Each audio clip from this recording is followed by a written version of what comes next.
Sa calèche n'a pas roulé depuis des mois et dans son étable, son cheval s'ennuie. Autrefois, Salah, 51 ans et père de 4 enfants, baladait quelques-uns des milliers de touristes qui visitaient chaque jour Luxor et ses temples de l'Égypte antique. Mais depuis 3 ans, il ne travaille presque plus. J'avais un autre cheval, mais je ne peux pas continuer à nourrir 2 chevaux chaque jour. Est-ce qu'il vaut mieux que je nourrisse 2 animaux ou mes enfants? Près du célèbre temple de Karnak, le spectacle bat son plein mais sans personne pour le regarder. La révolution de 2011 avait porté un rude coup au tourisme, mais le coup de grâce est arrivé cet été avec la violente répression des islamistes par l'armée au pouvoir.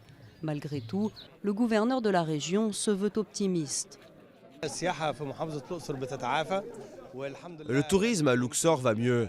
Il y a 3 mois, le taux d'occupation était de moins de 1%. Aujourd'hui, il atteint 18% et ça continue à augmenter. Les bateaux ont recommencé à sortir du port. Sur 255, un seul continue à marcher, alors qu'aujourd'hui, ils sont 28. Une opinion que les professionnels du tourisme ne partagent pas. Dans le souk aux allures de ville fantôme, Mohamed assure n'avoir rien vendu depuis des mois.